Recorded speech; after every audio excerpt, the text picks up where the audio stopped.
예, 우리 제목 같이 한번 읽어보겠습니다. 모든 신자의 본분은 입교하여 서로 교제하며. 아멘. 예, 오늘은 12신조 중에서 이제 11번째 신조에 대한 것입니다. 이 성례론에 대한 부분으로서 특별히 입교에 대한 부분입니다. 입교. 여러분, 입교가 무엇입니까? 입교는 설립, 또 기독교를 얘기하는 것입니다. 그러니까 기독교에 처음 들어가는 것, 기독교에 처음 입문하는 것을 우리가 입교라고 합니다. 그래서 이 입교를 다른 말로는 우리가 세례받는 것, 세례받는 것을 입교라고 합니다. 그래서 입교는 우리가 기독교에 처음 입문하는 것, 들어가는 것. 그래서 어떤 신학교에 들어가기 위해서 우리가 할 때 항상 이 적는 란이 입교일을 적으라고 합니다. 여러분, 언제 세례 받으셨어요? 어느 교회에서, 어느 목사님 통하여서 받으셨어요?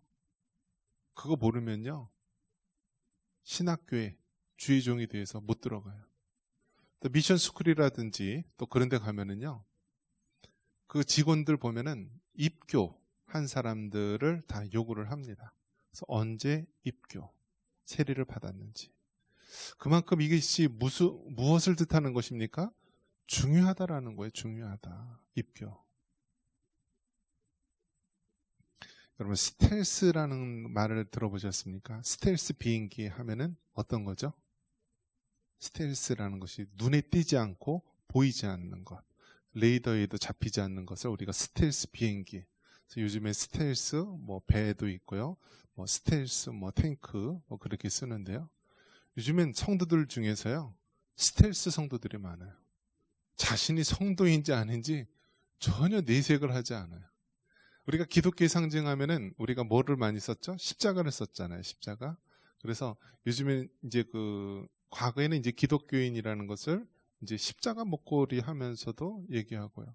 또 자동차 같은 데서 보면은 이제 물고기 마크 이렇게 썼죠. 이제 헬라어로 익두스라고 되어 있는 글자. 그래서 나는 그리스도인입니다. 또 어떤 분은 그냥 이렇게 성경책을 차에다가 이렇게 뒤에다 놓고 또 이렇게 다니시기도 하고. 그래서 또 언제 또 알 수가 있죠. 식사할 때도 이 천주교 카톨릭은 어떻게 하죠? 그분들은 이제 성호, 믿음이 없는 사람일수록 막 이렇게 간단하게 하고 끝나고, 또 자신 있는 사람은 크게 하고, 또 교회 다니는 사람 어떻게 하죠? 정말 나는 그리스도인입니다라고 자신 있어 하는 사람은 이렇게 두 눈을 감고 탁 손을 모으고 기도를 하는데요. 스텔스 성도들은 어떻게 하죠? 그냥 기도를 했는지 그냥 고개를 까딱했는지 모르게 그냥 합니다. 자, 그 이면을 들여다보면은 우리가 기독교인이라는 그 사실에 대해서 불편해한다라는 거야. 불편해한다. 예전에 직장에 다닐 때 그 별명이 염소인 그 변리사 분이 계셨어요. 이제 사무실이 이제 따로 있죠. 담배를 너무나 좋아해요. 담배 피는 거를. 그냥 이렇게 이 생각할 때 이렇게 항상 이 담배를 많이 피는 분인데요. 어느 날 이제 그 부서에 있는 사람들 초대했어요. 이번에 장로로 취임한다고. 그래서 담배를 끊는 거예요. 그래서 야, 대단하다. 그리고 또 어떤 직장 생활 해보니까 술고래인 사람이 있어요. 술고래인 사람. 얼마나 술을 좋아하는지 그냥 퇴근만 하면은 벌써 사람들 모아요. 그래서 오늘 어디 가자, 뭐 하자 하면서 1차, 2차, 3차. 다음날 출근하면 다음날까지 술 냄새가 펄펄 나는 사람이 있어요. 근데 나중에 보니까 어느 교회 안수 집사다. 어느 교회 집사다. 그러니까 우리 주변에 보면은 성도라는 것을 드러내는 것을 두려워하는 사람이 있는데 그 드러내는 이유가 자신의 어떤 사적인 생활에 불편하니까 감추는 거예요. 그런데 여러분, 꼬리가 길면 다 잡히는 거예요. 어떻게 하나님의 자녀이고 교회의 성도, 교회의 직분자라는 건 속일 수가 있어요? 다 드러나게 돼 있어요. 다 드러나게 돼 있어요. 그러한 꼴불견들을 가장 집에서 잘 보는 것이 가족이고 자녀들입니다. 그러니까 자녀들은 어떻게 해요? 아유, 저렇게 믿는 하나님 믿고 싶지도 않다. 맨날 나가서는 그냥 술과 담배와 세상 향락에 쩔어 있는 사람이 교회에 와서는 뭐 거룩하면 모습을 하는 그런 모습 보면은 자녀들이 그냥 고개를 설레설레 흔드는 거예요. 우리 엄마 교회에서는 권사님이다, 직분자다, 이렇게 얘기를 하는데 집에는 항상 쓰레기가 널려 있고 자녀들 밥도 안 챙겨주고 늘 지저분하면 그런 우리 부모님이 믿는 하나님 믿고 싶지 않다는 거예요. 그렇기 때문에 참으로 중요한 것은 여러분, 우리가 삶으로 보이는 전도, 삶으로 우리가 예수님을 증거하는 삶이 너무나 소중하다라는 거예요. 그래서 어떤 면에서 본다면 여러분이 정말 전도하기 힘들고 예수님 전하기 힘든 것 자체가 내가 정말 스테스 성도자와 같이 그리스도인이라는 것을 밝히는 것이 두렵고 또 그렇게 하면 너무나 내가 지금까지 몰래 숨겨왔던 내 삶이 불편해서 그렇게 하는지 우리의 신앙 삶을 다시 한번 점검해 볼 수 있기를 주님의 이름으로 축원합니다. 작년에 이제 그 TV EBS에서 이 젊은 20대들을 대상으로 조사를 시켰습니다. 우리나라의 이 고독사, 즉 무연고 사망자들에 대한 그러한 것을 조사를 하고 같이 이제 설문하면서 나눌 수 있도록 조사를 시켰습니다. 여러분, 무연고 사망자, 우리가 고독사라고 얘기하죠. 이 고독사라는 것이 무엇이죠? 고독사는 우리가 사전적인 의미를 보면은 말 그대로 홀로 외롭게 지켜보는 사람이 없이 쓸쓸히 죽음을 맞이한다라는 거예요. 그래서 고독하게 죽는다라는 것을 말합니다. 그래서 이것을 이제 법적으로는 고독사라는 말이 없고요. 무연고사라고 이야기합니다. 그러니까 아무런 연고자가 없는 그런 무연고사를 이야기하는데요. 여러분, 몇 명이나 될 것 같아요. 그러니까 이 고독사는요, 아무도 모르게 쓸쓸히 죽었기 때문에 그 시신이 바로 발견돼야 안 돼요. 바로 발견돼야 안 돼요? 발견되지 않아요. 그 사람이 죽었는데 그 연고자, 가족도 없고 또 연락하는 그런 친구나 지인도 없고 아무도 없는 거예요. 무연고자. 그래서 그들의 사람들 대부분 시신이 발견됐을 때요, 어떻게 발견될까요? 냄새 때문에 발견한대요. 냄새 때문에. 어느 날 막 이렇게 냄새가 난대요. 냄새가. 그리고 파리가 어마어마하게 많아지고 그러다 보면은 이게 냄새가 어디서 나는 거지? 하다가 보면은요, 그 옆집에 또 어느 방에 이렇게 냄새가 난다라는 거예요. 그러면은 그 시신을 발견하면은요, 그 시신이 이미 구더기가 그냥 바글바글 이렇게 하고요. 그 상태도 지나면은요, 백골 상태가 된다라고 합니다. 백골 상태. 그래서 심지어는요, 그 시신이 성별을 가릴 수 없을 정도로 그렇게 성별 불능의 시신이 굉장히 많다라고 합니다. 그래서 지난 3년 동안 이 무연고 또 사망자들이요, 2279명이 지난 3년 동안 발견된 무연고 사망자, 고독사한 사람이라고 합니다.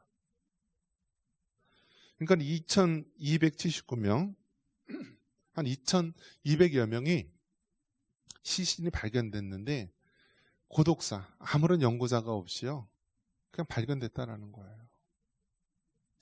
그러면서 그 중에 여러분, 남성이 많을까요? 여성이 많을까요? 네. 누가 더 독해요?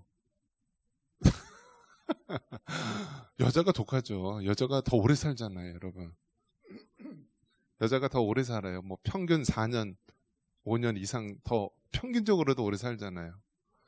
근데 무연고자, 고독사하는 사람 보면은 남성이 많다라고 합니다. 어느 정도 많냐면 남성이 79.2%, 거의 80%라고 합니다. 그러니까 10명이 고독사로 죽으면은 8명가량이요 남성이래요. 남성. 여기 계신 남성들 한번 잘 생각해 보십시오. 10명 중에 8명이 고독사 하는 사람이 남성이래요. 그리고 여성이 18.2%고요. 성별 불능인 사람도 2.6%나 된다라고 합니다. 그러니까 2.6%는 완전히 백골이 돼가지고요. 이 사람이 남자인지 여자인지 구별도 안 될 정도의 그 시신이라고 합니다. 그래서 이제 우리나라가 OECD 국가 선진국 중에서 자살률이 1등, 2등을 다투고 있고요. 그리고 우리나라 경기도에서 2019년도 자살을 조사했는데 연천이 1등이래. 연천이. 자, 그리고 대부분 이제 조사를 해보면은요, 남성이 80%가량이 된다라고 했잖아요. 그러면 그 연령대가 어느 정도 될 것 같아요? 여러분, 연령대가. 이 70대 남성이 그렇게 많다라고 합니다. 70대 남성. 그러니까 세상적으로 보면 쓸모 있어요, 없어요? 노동력도 없죠. 지식도 이제 평준화됐죠. 뭐 경제력이나 이제는 뭐 홀로 사는 가구, 1인 가구, 뭐 소가구기 때문에요. 가정에서도 여러 가지 뭐 돌보는 사람도 없고요.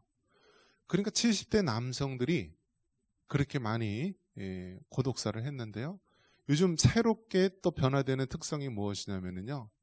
70대 남성 다음으로 위험한 사람이 어떤 사람일 것 같아요? 50대 남성. 그러니까 일반 세상적인 직장에 보면은 50대 중반 되면은요.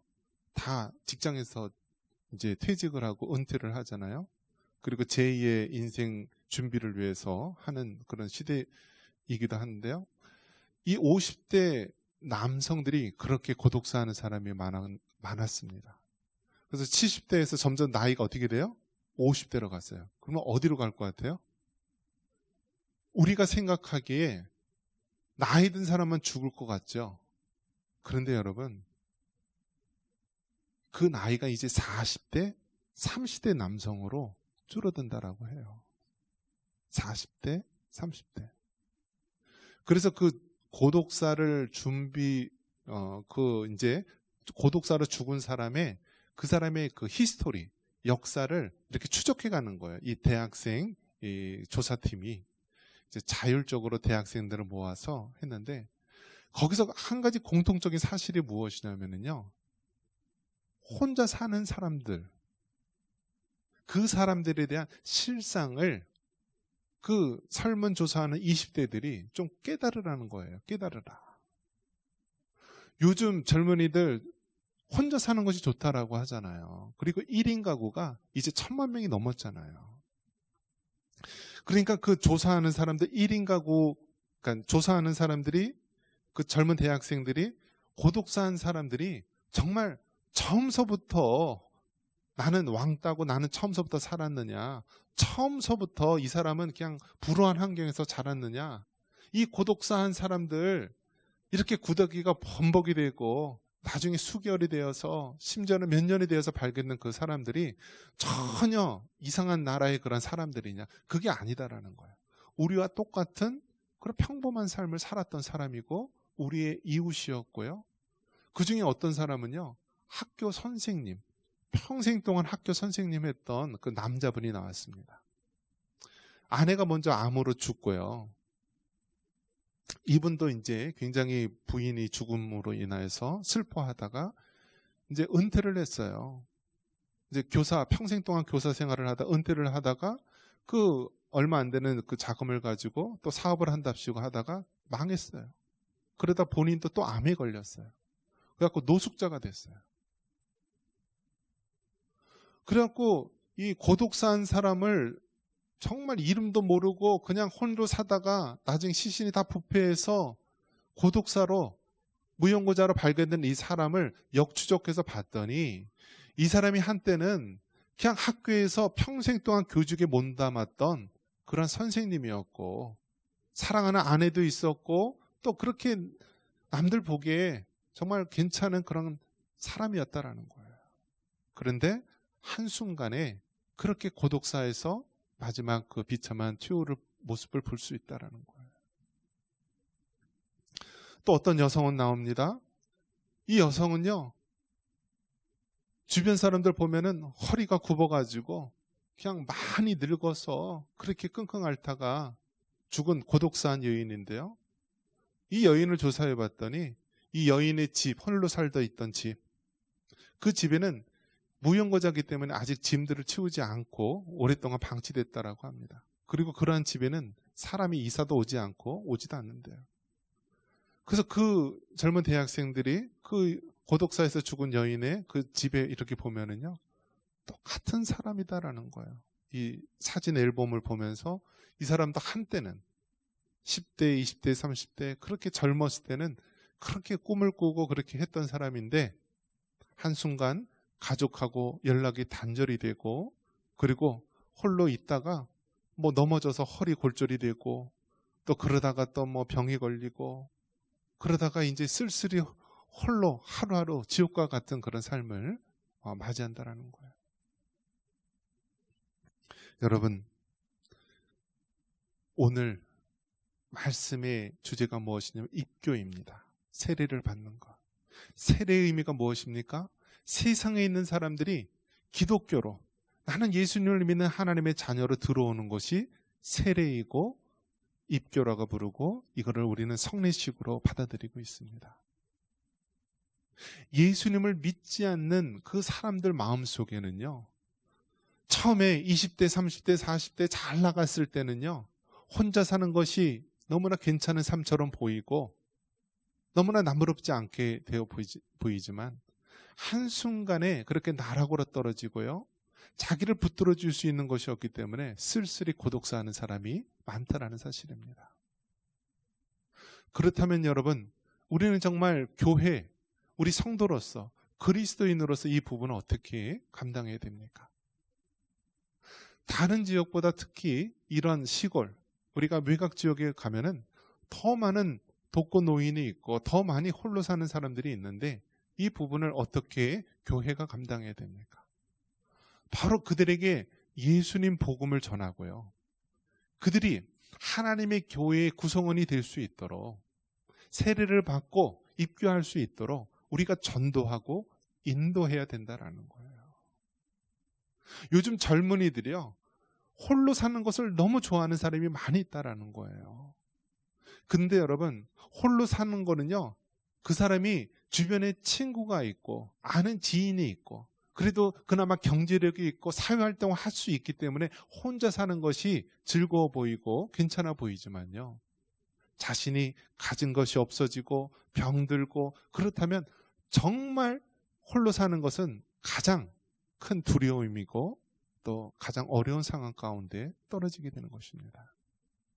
그렇기 때문에 여러분, 우리가 교회를 통하여서 세상에 있는 사람들이 교회로 들어오는 입교, 세례받고 하나님의 자녀가 된다는 것이 이것이 단순한 종교적인 그러한 형식이 아니라 이 땅에 있는 모든 어려움과 문제들을 해결할 수 있는 우리 유일한 우리의 탈출구가 되고 해결책이 될 수 있다는 사실입니다. 여러분, 정말 우리 주변에 있는 그 영혼들을 우리가 유익 있게 살펴보시고요, 예수님을 믿지 않고 홀로 늙어간다는 것, 하나님의 몸된 교회 구성원이 되지 않고 사회에서 정말 돈만 축내는 그러한 식충이처럼 바라보는 이 사회 속에서 정말 예수님을 믿고 교회의 구성원으로 된다는 것이 얼마나 큰 축복이고 얼마나 귀한 것인지 모릅니다. 그렇기 때문에 여러분, 우리가 더욱더 힘써서요, 예수님 복음을 전하고 그들을 교회로 인도해서요, 비록 나이가 들고 늙고 세상에서는 정말 아무런 그런 무시받는 존재이라 할지라도 하나님의 자녀로 인도해야 합니다. 그들을 교회 구성으로 인도해야 합니다. 우리 청산교회가 있음으로 인하여서 이 연천, 이 청산, 이 궁평리에 홀로 쓸쓸히 죽는 사람이 없어야 됩니다. 이것이 바로 하나님께서 우리 청산교회를 또 우리 성도들을 여러분을 향한 하나님의 뜻인 줄 믿습니다.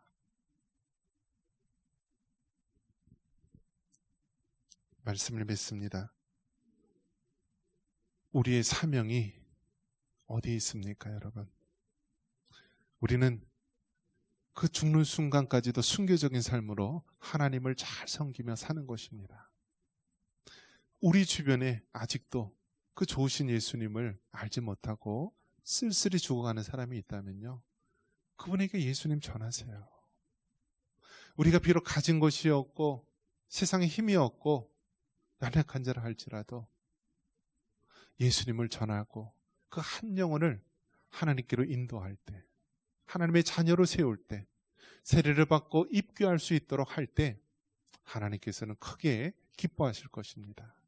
이러한 은혜가 있기를 주님의 이름으로 축원합니다.